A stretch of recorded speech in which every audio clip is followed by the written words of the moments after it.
Ini adalah IHSG 3 saham edisi Maret minggu kedua. Stay tune.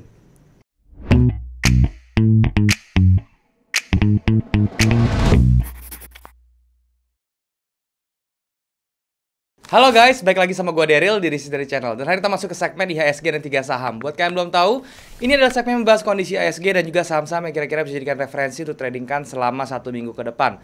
Tapi sebelum gue mulai, gue mau ngingetin buat kalian belum punya grup trading, kalian bisa join di grup trading gue di aplikasi Discord. Linknya ada di bawah. Kalian tinggal klik link tersebut buat join dan kemudian kita bisa langsung diskusi bareng di sana. Gue nggak pernah punya grup lain selain di Discord, jadi kalau misalnya mengatasnamakan gue di platform lain seperti Telegram, Facebook dan juga Instagram, terutama untuk mereka yang menawarkan investasi dalam bentuk apapun, harap hati-hati karena itu adalah penipuan. Jadi kalau misalnya kalian disuruh transfer, jangan sampai kalian transfer. Nah, hari ini kita akan membahas kondisi IHSG lagi, yang mana ini video gue buat di hari Jumat di jam 1 siang teman-teman, yang mana masih ada sesi terakhir nanti. Jadi kalau misalnya ada perubahan harga sedikit, ya mohon dimaklumi ya. Dan sekali lagi teman-teman, ini gue hanya sharing ya, dan bukannya rekomendasi. Jadi kalau misalnya kalian itu setuju dengan apa yang gue katakan di sini, ya kalian bisa lagi sesuaikan dengan money management kalian. Tapi kalau misalnya kalian kurang setuju, kalian bisa komen di bawah yang menurut kalian itu seperti apa ya. Dan dilihat dari kondisi IHSG sekarang ya di hari Jumat ini, itu levelnya itu bertahan di level 6.890-an teman-teman ya. Dan nanti kita lihat apakah kondisinya ini masih bisa bertahan ataukah nanti bearish divergence yang minggu lalu kita bahas itu malah bisa muncul lagi nanti teman-teman. Maksudnya menimbulkan suatu efek untuk hari Senin nanti. Oke? So, tanpa berlama-lama lagi, gue akan jelasin semuanya itu di dalam monitor supaya bisa lebih jelas dan lebih berorientasi dengan chart juga. So, langsung saja kita ke monitor. Oke teman-teman, sekarang kita sudah ada di monitor. Dan seperti biasa, hari ini kita akan bahas saham. Oleh karena itu, gue menggunakan aplikasi atau website dari tradingview.com. Ini adalah charting tools yang gue pakai untuk menganalisa saham dan juga kripto secara technical ya. Jadi kalau misalnya kalian belum punya charting tools, kalian bisa cek nih id.tradingview.com, bisa daftar secara gratis ya. Kemudian kalian langsung bisa menikmati fitur-fitur yang luar biasa. Atau kalian bisa daftar yang pro-nya kalau kalian butuh fitur yang lebih lengkap.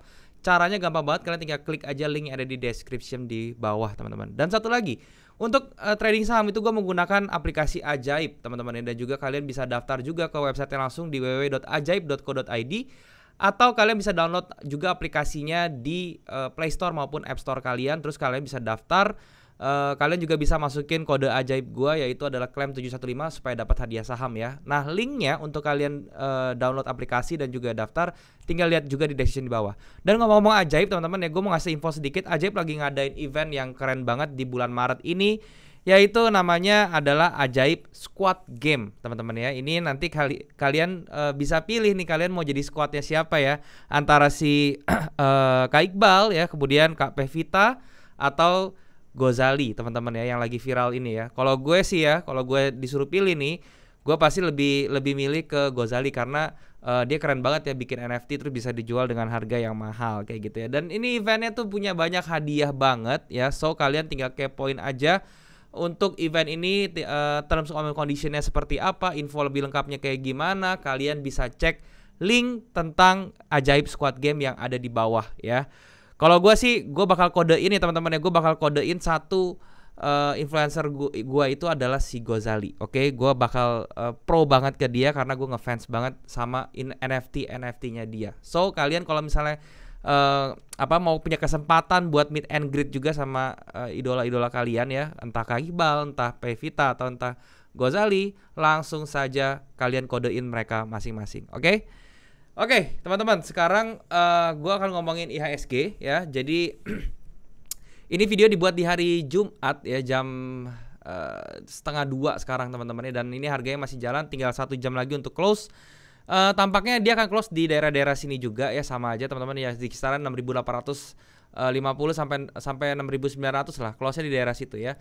Dan itu belum memunculkan bullish teman-teman ya, bullish confirmation-nya belum masuk lagi ya teman-teman. Jadi ini kalau misalnya kemarin kita lihat di daily-nya itu ya, seperti ini dia masih ada bearish divergence kayak gini, ini masih berlaku ya. Jadi tendensi untuk bullish-nya tuh masih belum pasti gitu ya. Jadi bearish-nya ini masih bisa terjadi karena bearish divergence-nya masih belum gagal seperti itu. Oke, tapi apakah pasti akan turun? Belum tentu. Oke. Nah, ini kita bisa lihat juga di atas dia bikin diamond pattern juga ya, kalau bisa kita perhatiin seperti ini, diamond pattern kayak gini ya. Nah, ini kalian bisa ambil acuan juga nih kalau misalnya dia bisa break ke atas dan close di atas 6.950-an ya, bertahan di atas itu mungkin harganya bisa naik dan bisa ke 7.000, 7.200. Tapi kalau masih begini aja, mungkin Senin nanti dia malah nge-fill lagi nih shadow yang tadi yang dibentuk di hari Kamis kemarin ditutup lagi, itu mungkin malah bisa ke bawah ke level 6.730-an lagi gitu ya. Jadi kalian mesti hati-hati juga, mesti waspada juga. Karena kondisi global ini juga masih belum stabil, teman-teman. Jadi itu yang bisa saya sampaikan di situ. Bearish divergence masih belum gagal, dan kemudian di sini ada diamond pattern yang mana kalau misalnya itu bisa jadi konfirmasi di atas 6.950 close, kalian bisa berekspek IHSG ke 7.000 sampai ke 7.200 seperti itu. Tapi kalau dia gagal break ke bawah, divergence terbentuk, level pertama 6.730-an itu kemungkinan bisa dicapai. Oke? Itu untuk IHSG-nya seperti itu. Nah, sekarang ke saham-saham yang kemarin saya coba singgung, teman-teman. Ini ada Medco ya. Nah, untuk si Medco ini, teman-teman ya, kemarin itu dia sempat sudah naik ya, teman-teman, tanggal 7 kemarin dia pertama buka, oke. Nah, di tanggal 7 ini dia langsung up ke atas sampai 720, kita udah dapat sekitar 9%. Ini kemarin saya sudah BEP ya, jadi dia sudah saya close, teman-teman ya, sudah saya close seperti itu. Dan ternyata dia kena BEP saya ya, teman-teman ya. Jadi dia sudah kita sudah ibaratnya sudah ambil setengah dan sisanya ya kita tidak rugi materi ya, cuma rugi waktu doang. It's okay ya. Nanti kita bisa cari lagi di kesempatan yang lain ya. Dan ini kalau misalnya kalian mau re-entry ya selama dia belum jebol 595, ini masih bisa sih sebenarnya kalau Medco ini ya. Jadi itu tergantung kalian kondisinya seperti apa. Dan kalau misalnya dilihat dari dari volumenya, dia memang sedikit menurun ya dibandingkan di hari tanggal 24 itu dengan volume luar biasa. Sekarang volumenya menurun terus ya, nanti kita lihat aja begitu dia bisa menahan di atas 600 ya, atau 595 itu ya, itu masih oke sekali untuk kalian pegang si Medco. Oke, itu untuk saham-saham yang kemarin saya sudah bilang. Sekarang untuk yang saham-saham bisa direferensikan untuk minggu depan ya, teman-teman. Ini ada pertama itu ada S-Hardware. Nah, untuk S-Hardware, kenapa ya kok S-Hardware pan ini masih bearish ya? Pertama, kalau misalnya kita lihat di bagian weekly-nya, teman-teman ya, ini dia sudah di support yang kuat ya, teman-teman, di harga support yang bagus, dan di sini ada rejection di weekly-nya. Jadi saya berekspek minggu depan di time frame weekly-nya ini dia membentuk bullish candle lagi ya.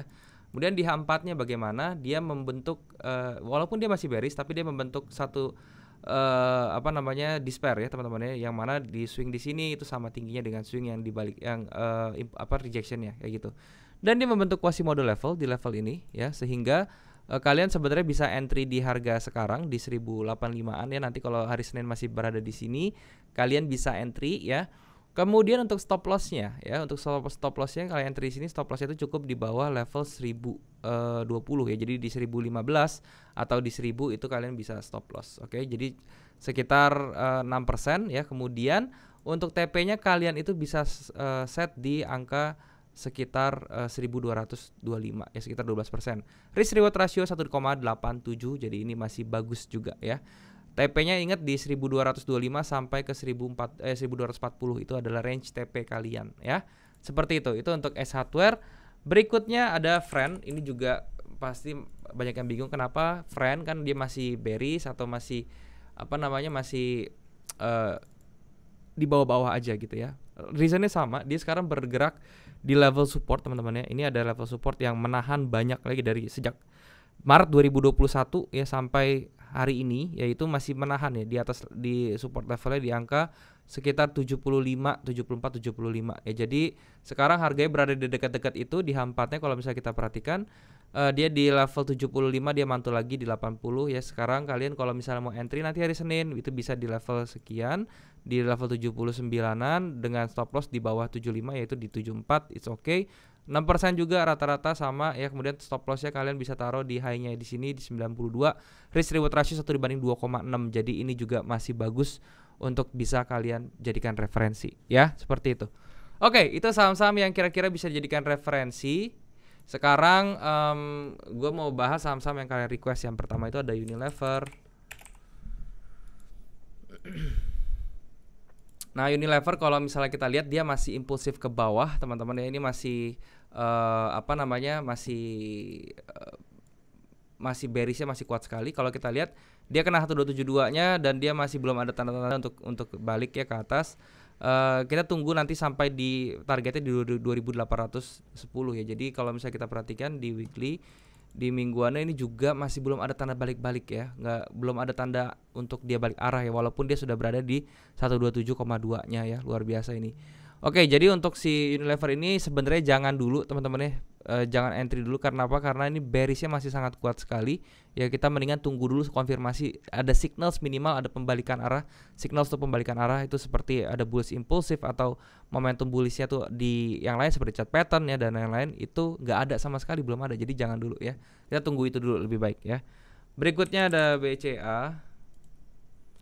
Untuk BCA ini kalau misalnya kita lihat sama ya, ini bearish divergence di weekly-nya juga sudah mulai terbentuk ya. Kemudian di H4-nya ya di H4-nya ini juga apa namanya, dia punya impulsif ke bawah, ini sudah sampai ke low-nya di sini.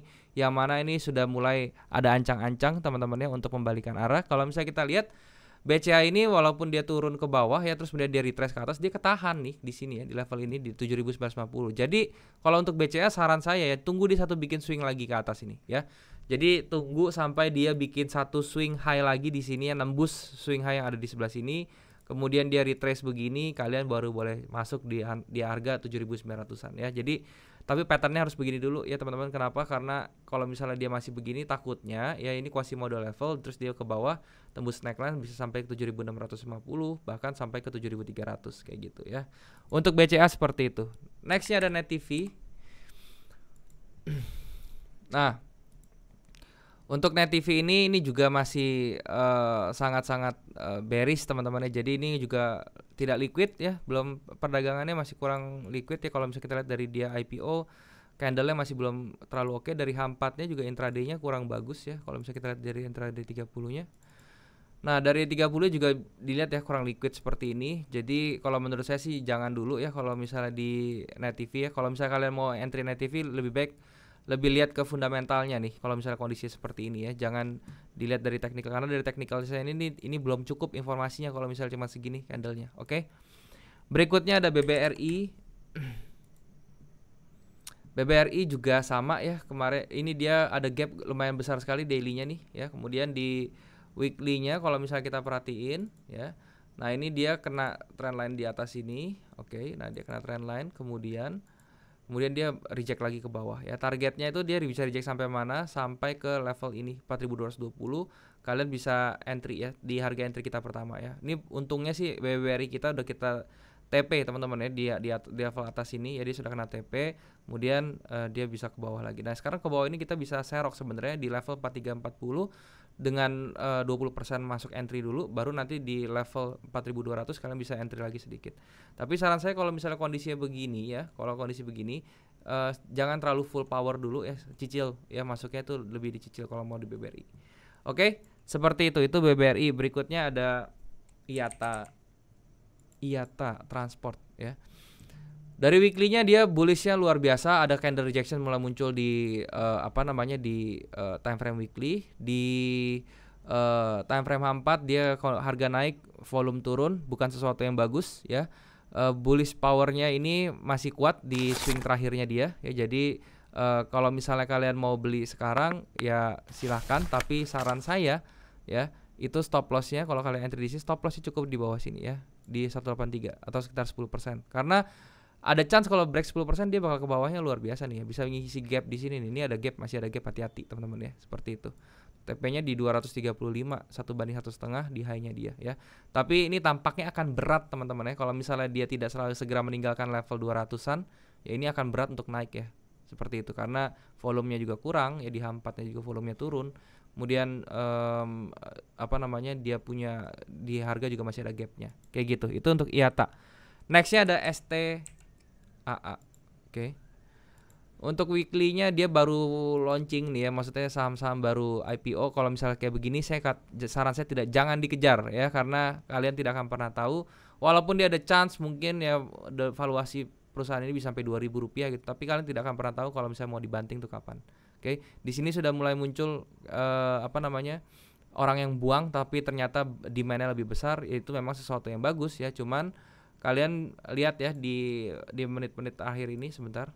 Di hari pertama itu dia sekitar naiknya itu 24%. Oh, ini udah mau arah ya teman-teman. Ini sudah arah. Ya nanti kalian tinggal lihat aja ya. Saya bilang sih hati-hati ya kalau misalnya saham ini jangan dikejar. Oke, itu saran saya. Nextnya Nano. Oke. Sama ya, ini Nano juga saham yang baru baru launching ya, seperti itu. Ini sekarang udah 10%, kita lihat dari H4-nya. Oke, H4-nya demand-nya masih tinggi. Ini kalian boleh ya, teman-teman, kalau misalnya kalian mau saham-saham seperti ini baru launching banget soalnya ya. Baru 2 hari ya. Nanti hari Senin kalian kalau mau beli silakan ya. Ini kalau kalian beli di harga sekarang, tentu stop loss-nya cukup, saran saya tuh cukup di bawah ini ya. Di bawah 108 ya, dengan risk reward ratio ini targetnya mungkin ya let's say 1:1 atau 1:2 ya, ini bagus. Oke. Jadi risk reward ratio 1:2, 144 targetnya. Kalian itu stop lossnya, ingat ya, stop lossnya tuh di 108, itu penting. Oke. Berikutnya ada Mandiri. Nah, untuk Mandiri ini sendiri kalau di weekly-nya kita bisa lihat ya, dia juga sama, dia kena trend line dan dia sudah melakukan false break belum, kita cek ya. Oh, belum ya. Jadi dia kena sudah break trend line-nya dan dia lagi reverse ke bawah. Oke, kalau BMRI ini masih bisa kalian entry teman-teman ya. Kita lihat di H4-nya seperti ini. Nah, kalian bisa entry di harga sekian ya, di 7.000, sekitar 7.450 atau 475 ya. Untuk stop loss-nya kalian cukup di bawah level ini sekitar 7% ya, dan untuk targetnya seperti biasa 1/2 itu udah minimal ya, jadi di 8.520-an ya, itu target kalian ya. BMR ini kalau kondisi sekarang itu dibandingkan bank yang lain saingannya seperti BCA dan BRI itu lebih menarik dari segi price action-nya ya, lebih menarik dari segi price action-nya. Jadi kalian bisa entry di level yang tadi saya bilang ya, di bawah sini nih ya, di 7.425 sampai 7.525 lah, itu entry kalian. Stop loss 6.000 di level 7.000-an lah, itu untuk stop loss-nya, atau 6.975 ya. Itu untuk BMRI. Berikutnya ada Inco. Nah, Inco ini dia sudah ada candle rejection dan gapnya sudah ketutup ya. Ini rejectionnya kuat sekali, candle volume bearish-nya juga sangat kuat. Saran saya tunggu dulu ya, kalau mau beli mendingan di level sekitar 5.500-an ya. Kalau sekarang itu masih terlalu tinggi harganya, takutnya nanti tidak sesuai nih risk reward-nya, karena stop loss itu jauh banget 13% ya. Jadi mendingan saran saya tunggu aja ya. Nanti kalau misalnya dia break di level 6.300 ke atas gitu, nah itu baru kalian bisa mencari lagi next stepnya seperti apa. Tapi kalau sekarang tunggu aja, mendingan sampai di 5.400. Nanti kalau dia bisa break ke atas saya update lagi gitu ya. Berikutnya ada Astra International. Astra International sama juga, di sini masih ada gap yang belum ketutup ya. Kalau mau entry mendingan di level sekitar 5.825, itu yang bagus. Walaupun industri otomotif sekarang lagi naik ya teman-teman ya, kurvanya sudah mulai membaik ya, tetapi kita tetap harus hati-hati karena ini kenaikannya tuh lumayan tajam ya volumenya, dan dia turun volumenya nih ya. Harus kita perhatikan lagi nanti pada saat dia ke level 5.850, itu baru kita bisa perhatikan. Dan yang terakhir ada Antam teman-teman. Antam ini juga sama ya, 3.000 itu kemarin angka TP saya sebenarnya ya. Dan ternyata dia bisa lewat sampai 3.130, tapi di false break sampai 2.000. Ini harusnya udah mulai buang ya. Kenapa? Karena dia dari false break ini kan karena panic buying doang ya sebenarnya, karena dilihat harga nikel luar biasa melonjak, orang-orang berspekulasi di Antam jadinya. Jadi ini benar-benar full of speculation. Kalian bisa lihat ya hasil spekulasi seperti ini itu juga drawdown-nya cepat sekali. Kalian bisa lihat di sini ARB lagi ya. Kemudian di hari ini dia masih terkoreksi ya. Jadi kalian bisa pantau dia itu sekitar di level ini yang saya garisin ya, di 2.460-an, itu bisa kalian jadikan entry juga ya. Stop loss-nya cukup di bawah 2.220 itu stop loss-nya, dan TP-nya di high-nya dia lagi kayak gitu. Tapi kalau untuk sekarang sih saya mendingan nunggu dulu sampai dia kena ke level saya, terus saya lihat ada konfirmasi apa di level tersebut. Oke? Nah, mungkin itu aja teman-teman semuanya yang mau saya sampaikan. Sekali lagi mohon maaf kalau misalnya ada yang kurang berkenan. Sekali lagi saya bukannya mau meramalkan atau memprediksi so jago segala macam, enggak. Ini cuma sharing aja yang saya harap bisa membantu kalian semua dalam bereferensi atau bertrading di dalam saham ya. Terima kasih teman-teman. Sekarang kita balik lagi ke kamera. Oke teman-teman, jadi itulah pembahasan gue tentang IHSG dan juga saham-saham yang kira-kira bisa dijadikan referensi untuk tradingkan selama 1 minggu ke depan ya. Dan juga tadi gue udah bahas saham-saham yang kalian request. Semoga apa yang gue sharing di sini bisa bermanfaat untuk kalian. Dan sekali lagi, apa yang gue sharing di sini itu bukannya rekomendasi, tetapi ini hanya referensi saja ya. Dan kalau misalnya kalian setuju, kalian bisa sesuaikan dengan money management lagi. Trading management kalian juga harus diperhitungkan karena itu adalah hal yang jauh lebih penting daripada apapun itu yang kalau misalnya kalian trading ya. Dan juga kalau misalnya kalian nggak setuju, kalian bisa juga komen di bawah, oke?